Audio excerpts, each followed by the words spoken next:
this class short. Let's see, we only got 3 topics to teach today. We're gonna go through flooding, which is super easy. We're gonna go through link state, which I hinted on a little bit, which you'll find is kind of Dijkstra and flooding mixed together with a little bit of link stuff. And then we're going to go through ECMP, which is basically shared routing, right? So if you have multiple paths with the same cost, how do you go about doing that, right? Okay, so are we touching BGP at all? Huh? BGP. Oh, it's the last thing, and it'll be on Monday. Okay. And then we will do the review for the midterm, and then we will do the midterm, and I think,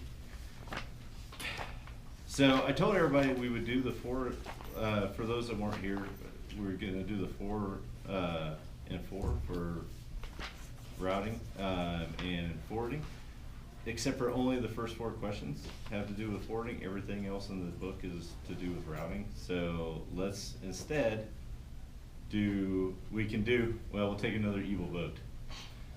We can do 4 questions for 40 points on routing, which means that your previous homework assignment has more weight than the current homework assignment. Or we can do 4 questions for 80 points. So basically 10 points a question, double it, right? Which makes this homework assignment the same weight as the previous one. Or we can do 8 questions for 80 points like we would normally do, which is more work, but if you jack up 1 question, it's gonna have a less of an effect on your grade. I guess my concern is any of these questions going to be on the midterm, because I would like a chance to have tried them first. We could do that. My intention was to include routing in the midterm. That doesn't mean that we have to, because I was also planning on being 1 day ahead of where we are now, and giving the review on Monday. We pushed it to Wednesday so that you have the weekend. We can drop routing altogether from the midterm, but that means that now you got physical and data link later, and some maybe early part of like a forwarding question or something in the network layer. Those are hard topics. That's gonna make your midterm really rough. The routing actually is fairly easy. Can we get some routing questions tonight? If we finish early enough, let's just come up with some routing questions, and then we'll see where we are. I vote for the 4 questions and 40 points. 4 questions, 40 points. Yeah. He was happy with his first grade. I didn't say that. Well, I would say the second one. We have more points, so overall will not affect the grade much. The 4 question 80 points. 4 question, 80 points. We'll think about it. We'll take a vote at the end. Oh, okay. Don't let me forget.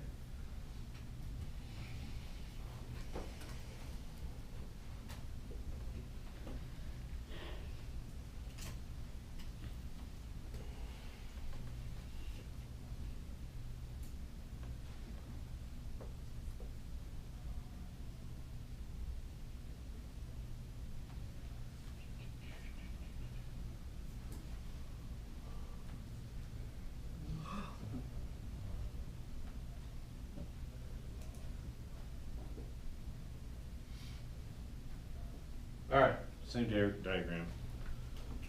Looks really terrible compared to last week's, but it's basically the same network. With A, B, C, D, E, F, G, and I definitely got the wrong network. Goes like that. And G. All right. So last week we talked about how we would use Dijkstra, or how we would use distance vector to actually build routing tables in our network, or we talked about that on Monday. So the question here is we told you that one, that as the network grows, Dykstra doesn't work out very well because it has a serious superlinear scaling problem. And that distance vector had advantages that all of the nodes could work independently with some very fast computation. The problem with it was when the network broke, it was very, very slow to converge. And I hinted that the one thing that we haven't used yet is that we could use link state, or we could check for a link. So I'm going to show you one more way that you would never do, at least in its very base form, because we're going to use that with link knowledge next to understand how it actually works, and is how it's actually implemented kind of today. So the idea is flooding. So what if every node in the network, every router, flooded a broadcast packet out to every other router? So A talks, in A's instance, from its point of view, A talks to B, B talks to G, F, and C, and then C talks to D, E, and G talks to F, and then presumably doesn't go back to D. The problem is when you do routing, when you do flooding, right, you're going to end up with circular packets, right? So A talks to B, right, sends a message out. B divides that out and sends it to everybody, so it goes to C. C divides that out and sends it to everybody, it goes to E. E divides that out, sends it out to everybody, goes to F. And then lo and behold, F has no knowledge that B sent that was already in the packet list and forwards it back to B. B divides it out, goes again, right? So we get these circular paths through the network. So what are some of the ways that we could get around that? Just transmitting to the neighbors. Huh? Just transmitting to the neighbors. We could, well, that's what we did last week, is just transfer to the neighbors, and that's how we got distance vector routing. But we would like for every router to receive a picture of this network. Not saying it's the internet yet, but this network. It's a large network in every routers, right? It's not just your home network. So think of it as like, how would you do it for this university? Right? Many, many routers, many, many networks, and bunches of computers actually connected to the thing, right? You want a full, absolute picture of your network, and you want each router to have that picture. So one of the ways is that we, instead of just sending the neighbors, we send out to every router. We need to prevent loops. There are some ways to go about that, right? You could put a sequence number in, right? So you say, hey, when A sends it out, this network is brand new, gets a sequence of 1. And then when B sends it out, it also sends it just copies the packet and sends it out with a sequence of 1. Later on, when a new router is added, right, it sees, hey, it knows it's new because it just got attached.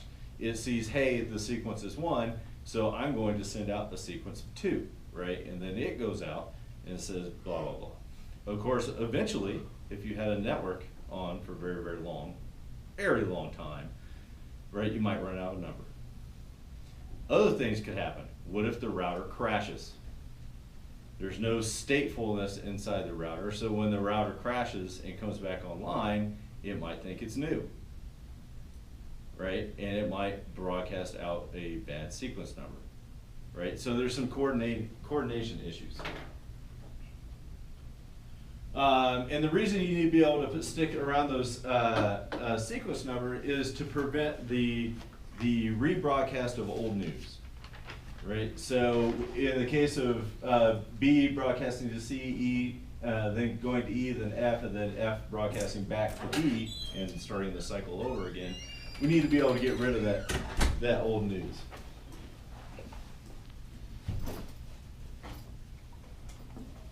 Don't B and A also talk to E if those are the same ones from last week? Oh, yeah, sorry. I think it was like that, yeah.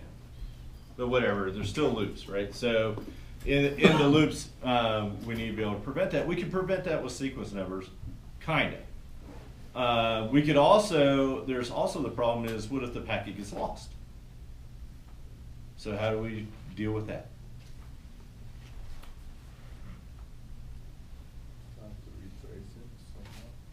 Just become as a new node and try to learn from scratch. Do what? Add as a new node. So as Uh-huh. a new router, just like attached to the networks and try to learn the routes again. Yeah, and so you could just try to learn the routes again. But remember, every router exists on that physical data link layer, right? We talked about this last week, or last Monday, that here and here, by definition, it has to be the same layer, right? So we can use link information again to be able to do it. And what was the protocol we used in link information? It was ARQ, right? So with links, we just send an ARQ acknowledgement, right? I got your packet, and we go back, right? And remember, we're sending out these packets. Always remember that we're sending out these packets, and we don't necessarily need IP information other than the data content to build a routing table. To send the packet itself, we don't need IP information. If we did, we'd have to have a routing table to begin with, right? So we're using simple link, the link layer, and the content of that link layer message is the routing message, the network layer.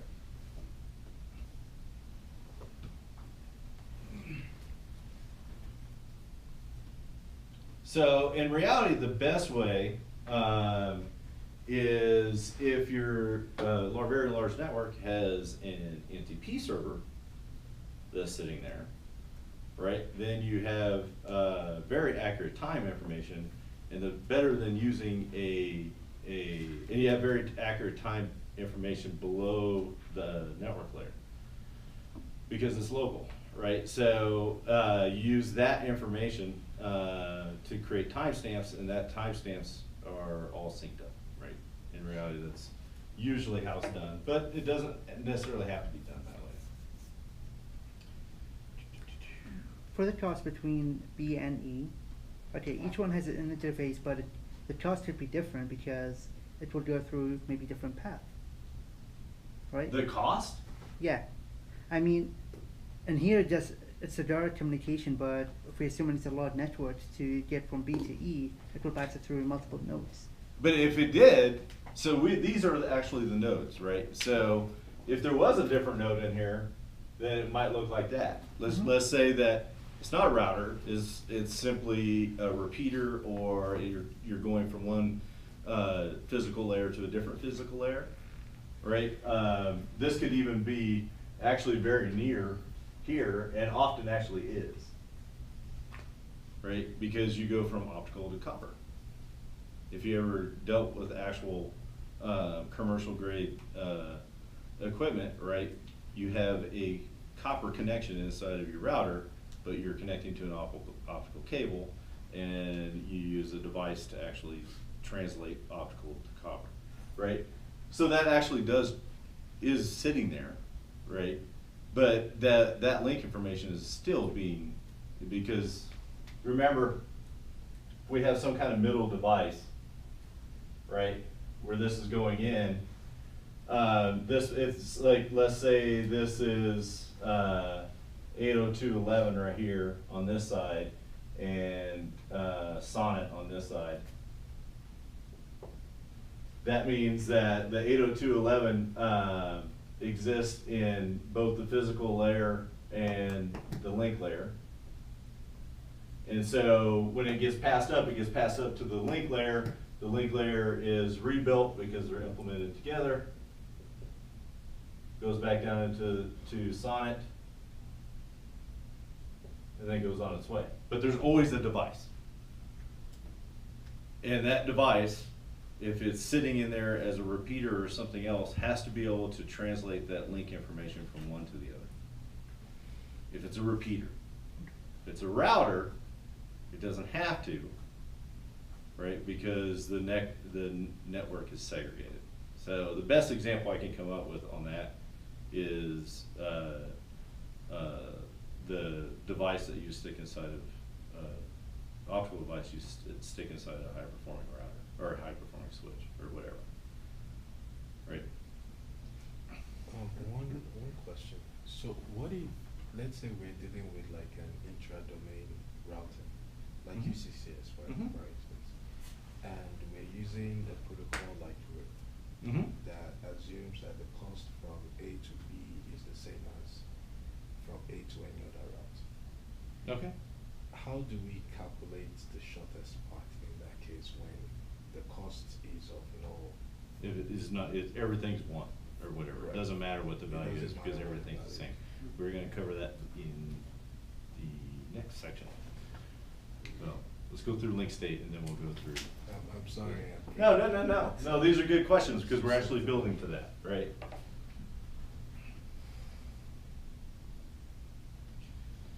So, the next one is, we covered distance vector, and Dijkstra. Let's next cover link state routing. So link state, has some advantages and disadvantages, but I can tell you that the base, link state is the basis for all modern routing protocols, right? We're gonna find that it doesn't scale well, because at its heart, it still uses Dijkstra. But then we can introduce ideas like regional routers, so that there is a way to communicate from one medium-sized network to another medium-sized network. And if you can do that, then you can now communicate to any network, right? You eliminate the scaling problem by keeping n small.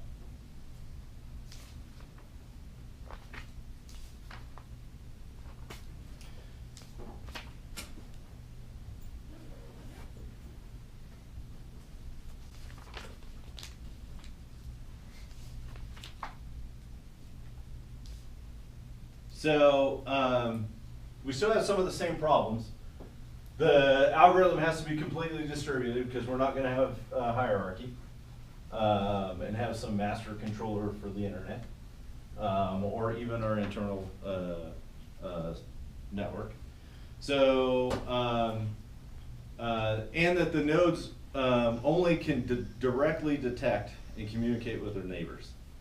So if they can only directly communicate to the neighbors, there's not some magic wire, because we have to assume that, because we're dealing with routing and how to interconnect different nodes.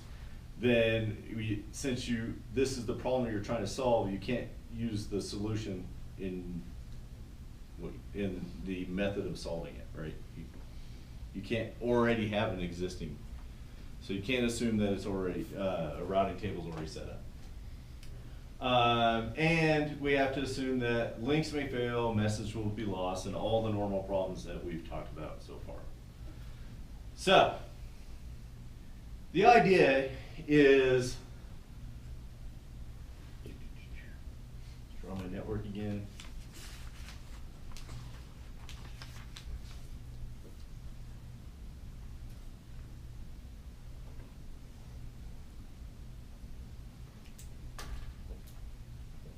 I believe that's it.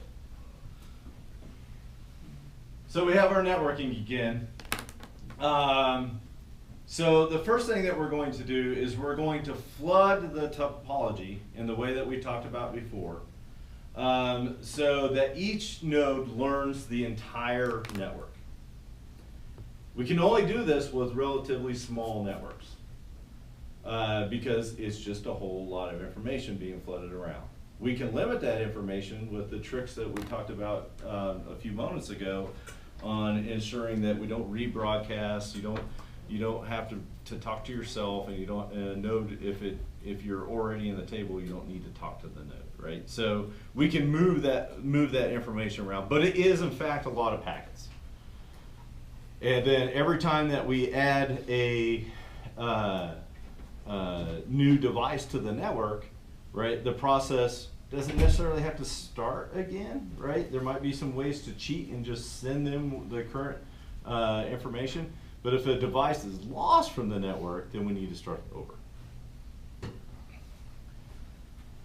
And we need to start over for the very same problems that we had last week, where because you have information in a table of something that doesn't exist, then you can get an infinite counting problem, where the B keeps telling you that A is there, right? Because I talked to A, last week, and so if you can't get to A, it goes through the circle and it arrives at B again, and it just says, well, there must be some other way, right?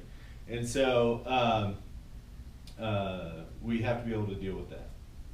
So we flood the entire network with information about all of our local connections. So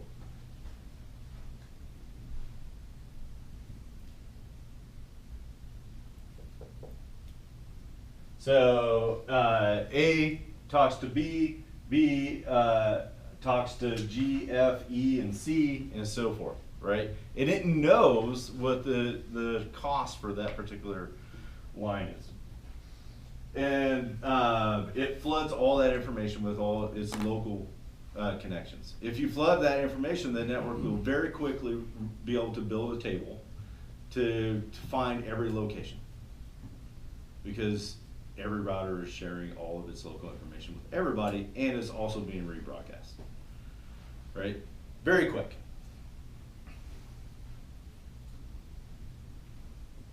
Then after all the routers learn the information and you quit receiving flood packets because it has become a steady state, all the information has actually been shared, then you can use Dijkstra to actually build a table in the same way that you did before, right? Which is a super linear problem. But in reality, if you keep it somewhere in relatively small, when I say relatively small, right, in thousands of routers, or tens of thousands of routers, it can still be computed fairly quickly, right? You run into this big problems when you start having millions, tens, hundreds, millions, or billions, right? You're gonna have very big problems with that because it's super linear, right? So even with tricks, it doesn't scale well.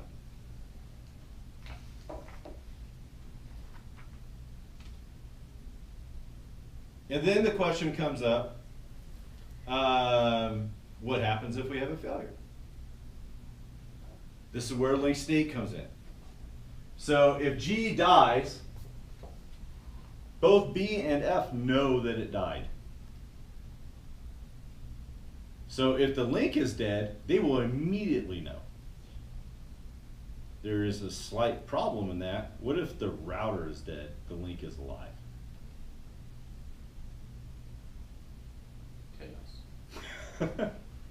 Not necessarily. You still do this basically the same thing. Instead of immediately knowing, you occasionally ask, are you alive? And if you get on Wireshark and you look at it, you'll see that. You occasionally ask, hey, are you alive? Yep, still here. Right? You assume that if it can reply, yep, still here, then it can process packets, right? Later on when we deal with security, that might not always be the case, right? You could compromise a router, but we're assuming that there's nothing malicious going on, so if something is corrupted inside of the router simply crashes, which is what would happen in every case unless it was malicious, right? Because you have to craft something very specific to compromise it. So if the link goes dead because of the link in the physical layer, both B and F immediately know G is dead. And then we can rebroadcast, reflood the network, relearn the network, right? When B and F start to reflood the network, A, E, C, and D will eventually learn, because they're getting flooded in the network, which is also an interesting security problem, that the G is dead, right? And so they will begin flooding the network. And then once all the floods become to a steady state again, then we recompute and we have new routing tables again. So Right. when G is dead, BNF will, excuse me, BNF will broadcast to everyone that G is dead. Yeah, yeah, but you don't have to say necessarily G is dead, but here's my new routing table, right? Yeah. So, and because G is absent, it will Okay. propagate through the network, yeah. So if a router is dead, the link is dead automatically, right? Not, it could be, no, not necessarily. So, and the easiest the way to think of this is, like, let's say you had a Windows machine that had 2 network cards in it and was running as a router inside your house. You would never do this, but this gets the idea through. It blue screens. The router is dead. The links are still alive. Right? The links are still alive. So in most cases with a hardware router, when the router dies, the links also die. Right? But it would be possible, and because you have to make it's correct for every single case that the router dies and the links are alive. It's possible. So you have to build for those corner cases of where it's very unlikely, but it could happen.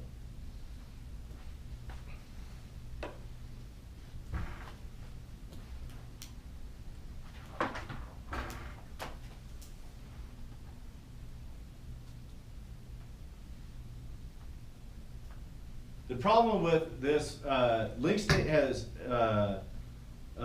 is just as correct as distance vector, right? We achieve everything in correctness that distance vector achieves.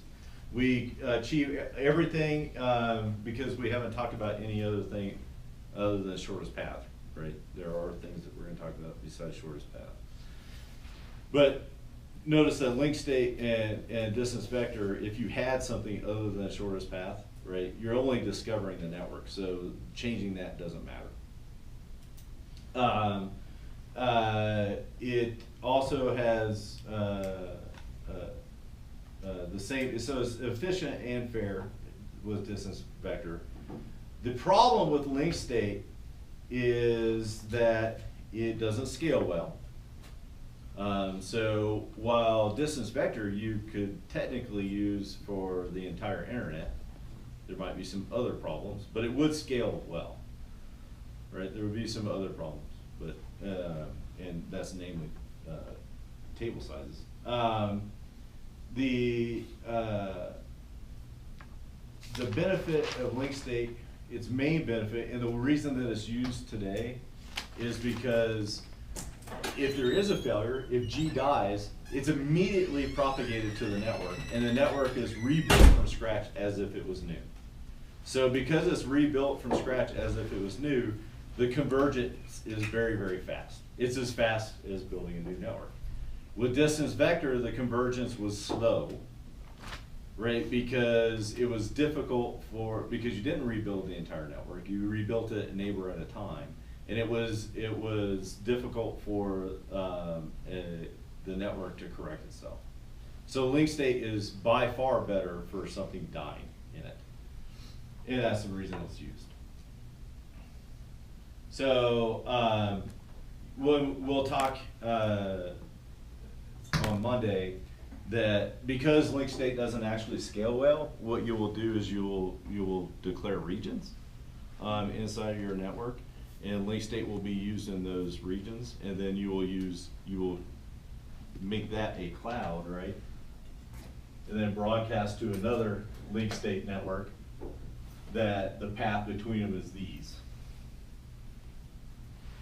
And this is how you end up with like core functionality and why, you know, packets going across the United States end up in certain cities.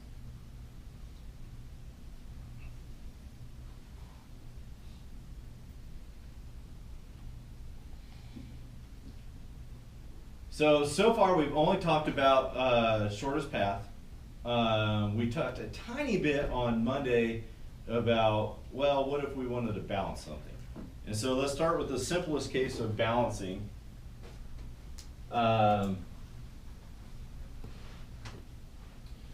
based on equal cost. So we're not gonna make any more complicated, questions, but you could easily take equal cost and scale it to, and make something else an evaluation factor, right? I.e. this thing is congested, right? So move somewhere else. So what if we changed our network from last week so that we have a bunch of equal costs? So let's make our cost 4, 4, 2, 2, 1, and 1. Now, when A communicates to E, there are many, or when B communicates, yeah, or it doesn't matter. When A communicates to E, there are many different routes that show the same cost. Last week we said, who cares, pick one. So now we would like to, instead of saying who cares, pick one, what if we could use all of them? And we do this, why? Why would we want to use all of them? To prevent packet loss. So we could prevent network congestion, Mhm. right? So presumably we reduce the network congestion at least in some nodes by 2. What else? If one of the routers goes down, who cares, you're still getting through. Who cares? We have a path already, right? Mhm. Redundancy. So we could do redundancy. Any other things? Might be able to send data faster, not like using parallel. So far we just talked about cost as this abstract thought, right? Yep. And cost, and we're going to talk about this very, very shortly, cost doesn't necessarily mean time. There are many things that you put into cost.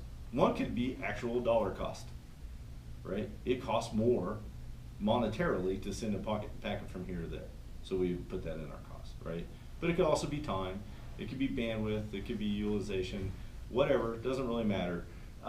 We talk about it in general terms, right? But in the real world, all of these things are costs, and you need to be able to evaluate in your routing algorithm what those costs actually are and how they're measured, right? And you do that, and you come up with these types of numbers.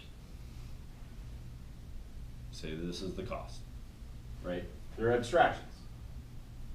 So from A to E, we have this route, right? That route, and that route. All the same cost.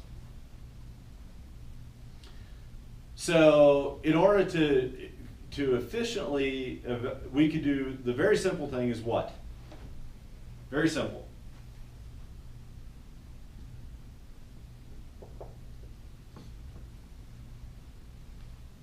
If we want to go from A to E, what do we take?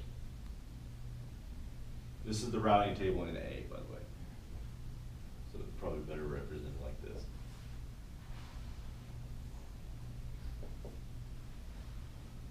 Where do we go? We go B, Can have E. for A, it would just be B, right? So what would B's routing table be? It could be, Either C or D. so E could be E, it could be C. C, and it could be That's a C. That's it. whatever, right? Well, it's only C, and then C would also have 2 different paths. Mhm. So we could just represent that as this, EC, right? And keep one, hey, if you're going to E, you can go directly to E or you can go to C. From C's perspective, if you're going to E, you can go directly to E or you can go to D. So, but we're only talking about this in costs. So the very, very simple way is you simply round robin the paths. A packet comes to you and you send it to E from B's perspective. And then the next one you send it to C. And the next one you send it to E. And the next one you send it to C. Would give you very, very efficient and even distribution of network bandwidth across E and C, the links to E and C. Is there a problem with that?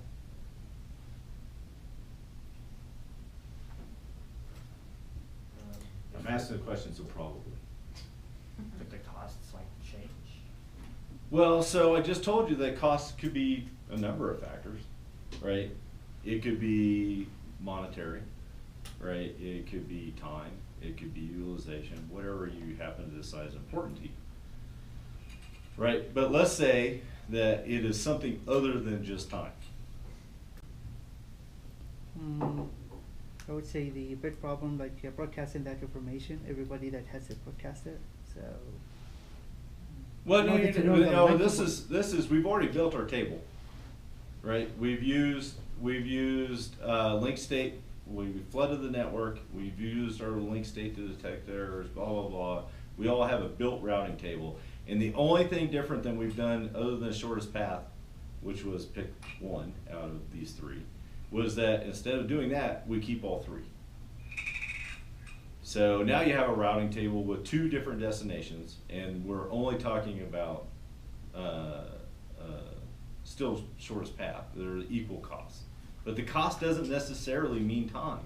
So depending on your cost equation, then the variables could, you know, match up so that the cost is the same, but the variables are changed so much that one is way more expensive in terms of time than the other ones Correct. are.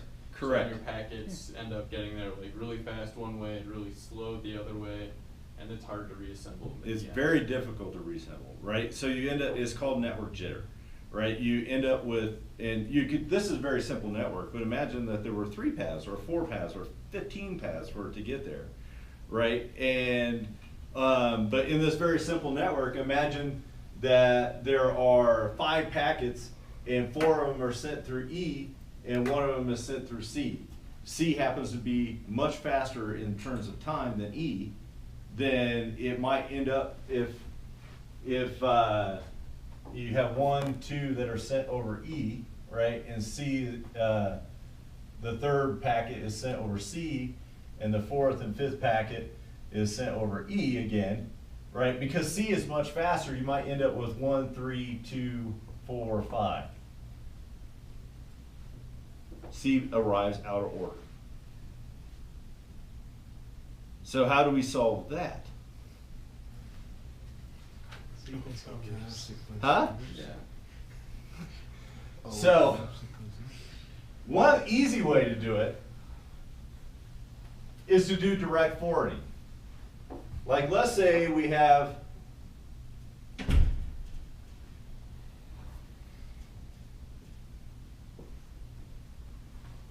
A, B, C, and this is going to be the one in question, D, E, and F, right?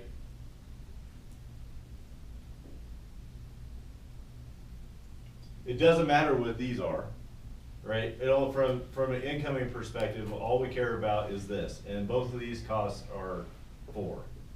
And so they end up in the same, line.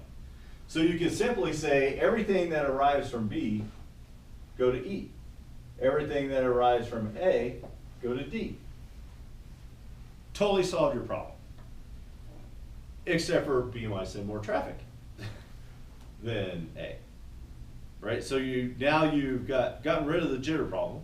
You are now using you're using both of your networks, but you're probably not using them as efficiently as possible. What's the next best thing that you could do? So this was better. What's the best? Could you like check the outbound buffer for each link to see which one has more congestion? You could check the outbound buffer, and you would do that, but let's say for right now, the buffers are just empty, right? They're immediately being forwarded. Because that would be a great idea if we solve this jitter problem. It would be even better than just solving this jitter problem. So what if we say that every packet within a flow is being sent on the same path? Exactly. We keep track of flows. What is a flow? There's a combination of similar packets. It's a combination of similar packets, right? A is communicating with F, right? Because presumably these are all going out. It's communicating over where here, and it's not necessarily F, right? It's somewhere in F's network. We keep track of flow information. The router keeps a state of, hey, this packet is in sequence with that last packet. It is part of this flow. And because it's this part of this flow, much in the same way that we did like connection, we touched on connection traffic, right? The connection-oriented traffic. We just touched on it. We haven't actually discussed it, but we had to discuss it in terms of the link layer, is that we have to keep track of those things, right? Because we want packets to arrive at the same time. This is just an extension of that, right? Before we were talking about, I think, 2 sonnet connections, right? That you want to keep them on the same sonnet because you want them to arrive at the same place. This is talking about the same exact topic, but in terms of routing, right? Just have a state. Hey, what the last packet I saw from this computer had this sequence number. The one I see next has the following sequence number. It is part of the same communication. Send it down the same path. And if you do that, remember there are lots of flows, right? So you can still evenly distribute. There might be some minor percentage because one flow might be particularly large or something, right? But there might be some minor percentage of difference, but it's still fairly even. And so now you're utilizing both connections equally. And there's no more to it because you just keep a state of the last packet that you saw from a computer. Is there a terminology for that? It's called flow. Flow. That's right. It's exactly what it's called. But then we do have a problem with that as well. In a scenario whereby it's a long data that is being sent, say like a video data or a voice Sure. data, then it's going to lead to a congestion on that particular part because it Correct. won't allow any other packets to be sent from any other node.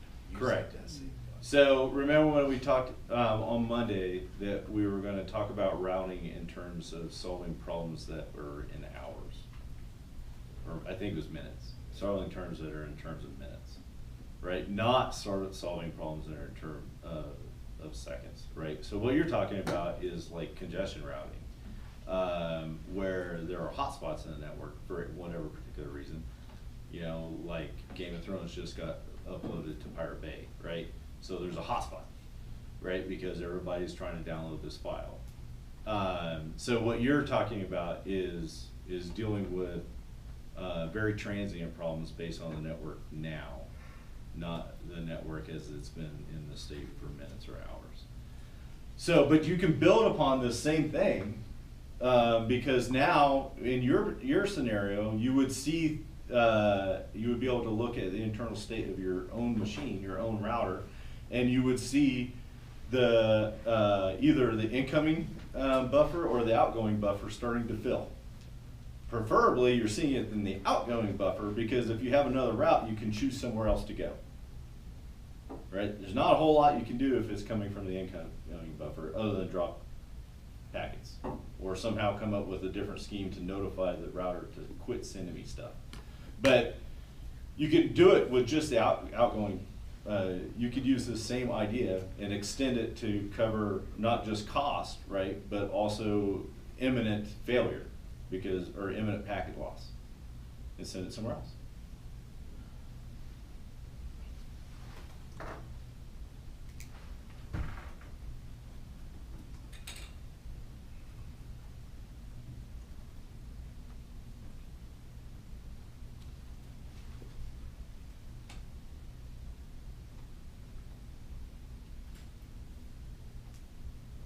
All right. Yay, we finished early. So let's talk about questions for routing. We could put a couple questions on what we've covered up until today on the test.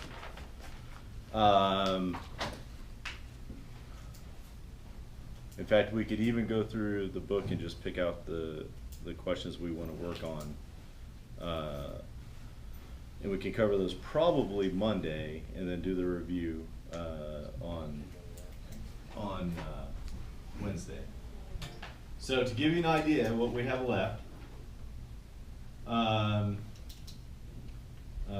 We have hierarchical routing, aggregation, policy, and BGP.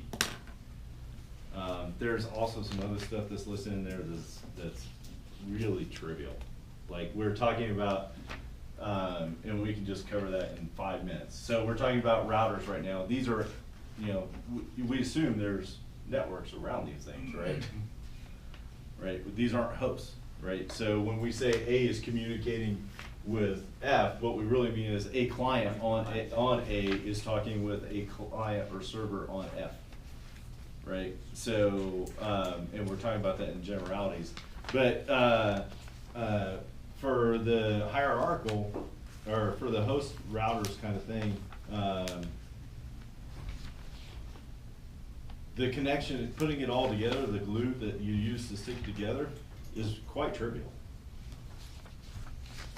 So, and the essence of that is a host that is sitting inside of a network. If it doesn't know where to forward, i.e. it is not on the same network, go to the router. That's all you do. You could have multiple routers, right? You can say, yeah, if I want to go to this network, I go to that router. If I want to go to this network, I go to that router. But in almost every case you have, if I don't know where I'm going, then send it to the default router. And that's it. That is all that you have to glue these things together. And you get that normally, that you can manually configure it like everything else. You get that normally from your DHCP server.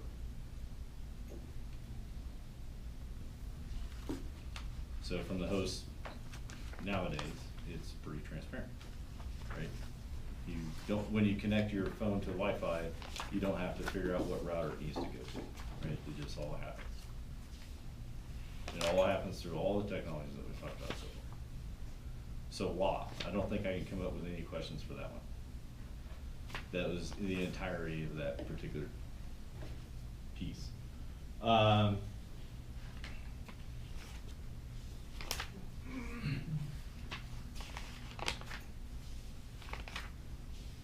So that leaves us hierarchical aggregation, some policy stuff in PGP and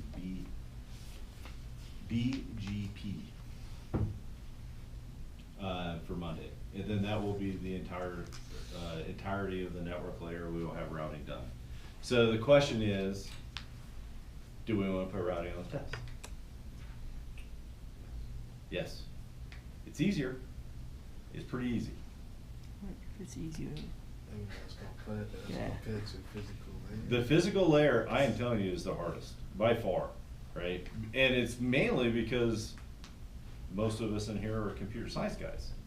So does that mean you're gonna add like more questions, and so we'll have less time per question? No, Okay. Then No. let's do it. that I will go. Here's how I do my tests. I have a general rule of thumb that if it takes me time X to do a test, then it will take you at least 3X to do the test. So I will do the test, and I will try to get it my time to 1/3 of what our class time is, and then subtract a little bit on top of that. I do that for the same as programming assignments. If it takes me 15 minutes, it takes you at least 45, right? And sometimes, depending on the program is easier because I really have experience a lot with that. Sometimes it takes 10 times, but mainly because there are just tricks that you learn as you do it. In this class, there's no real tricks. It's just knowledge, right? So if I can do the test in 15 minutes or 20 minutes, then you should be able to do it in an hour. And I will do it with no book,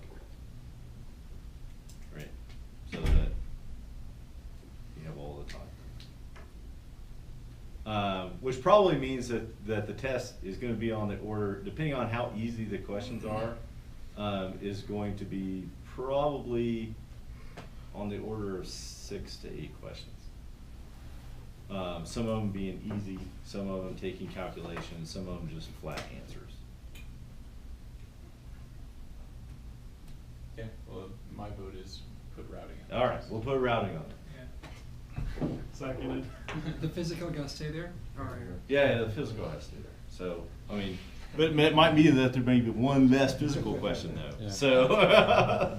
No Fourier transform then. Huh? No Fourier transform then. No Fourier transform. I will not make you do calculus on the test.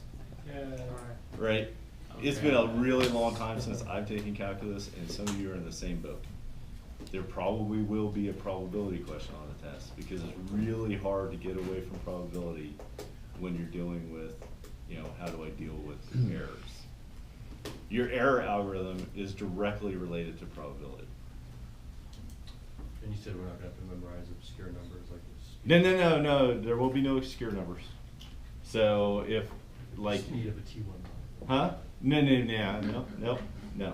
You won't have to know any of that. If this is just facts, not equations, just facts, like how fast is a T1 line? I don't really, it's 1.44 something, I can't remember. Right? But you don't have to know that.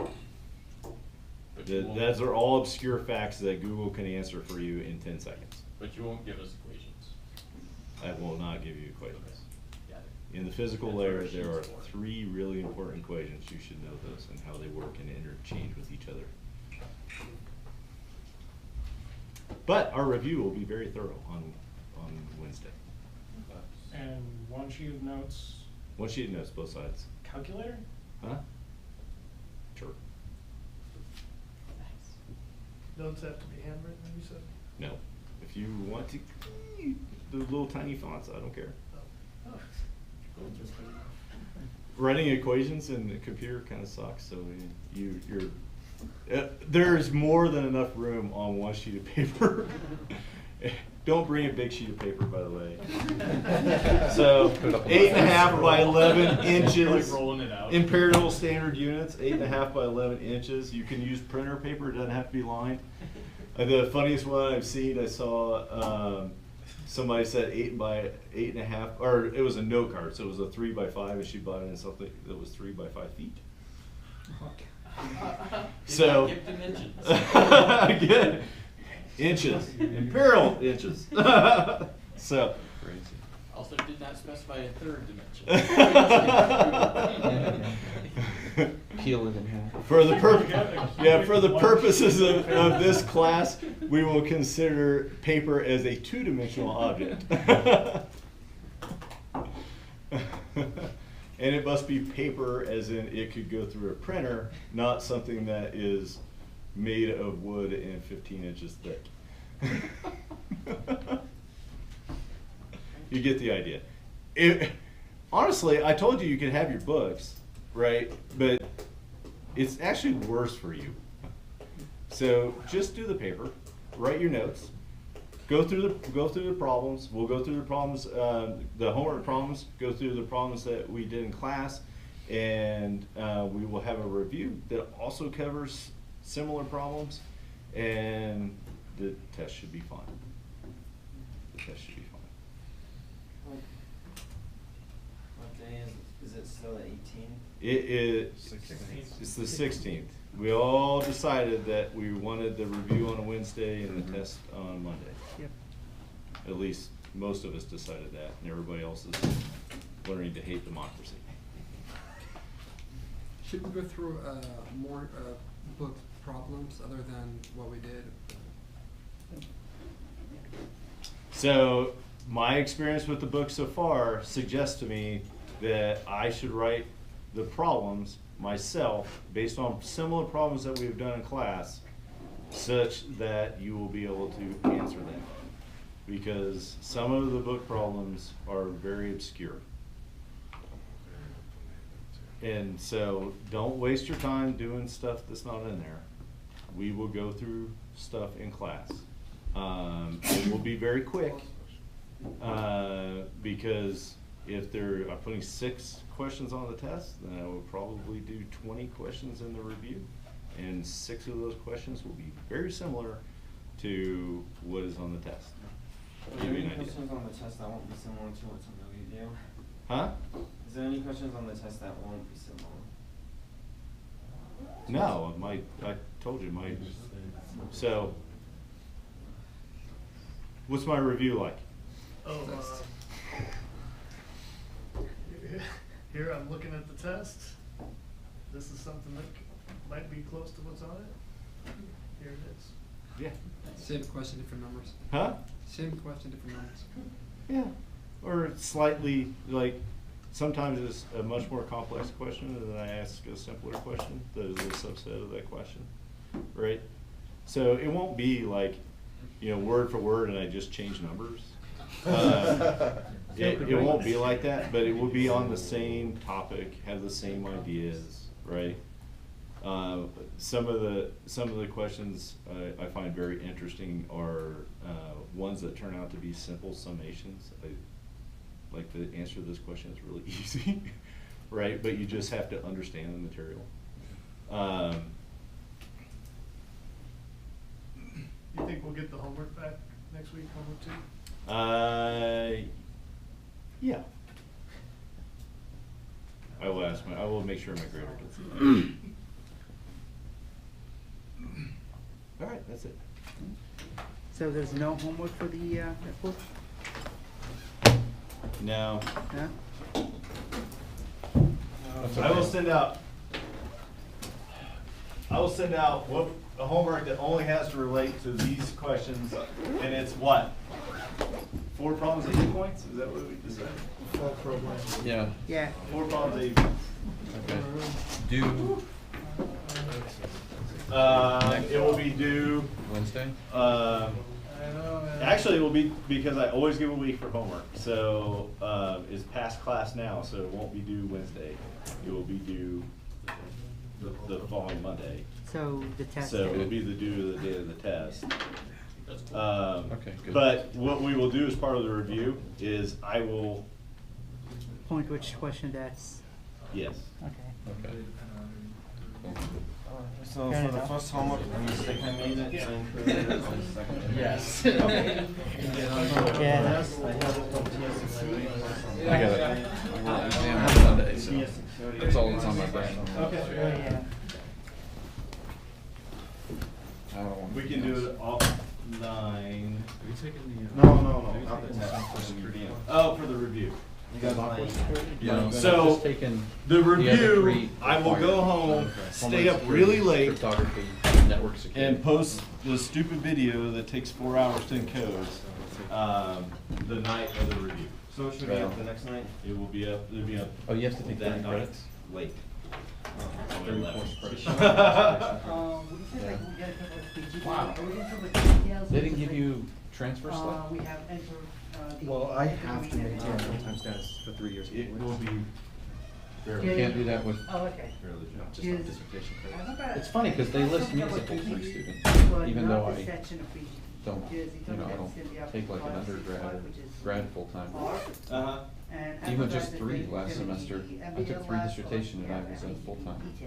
Yeah, no, we will cover. I have to check my funding BEP requirements, but I'm and pretty sure there's a minimum general credits hours. per semester. Okay, yeah. Yeah.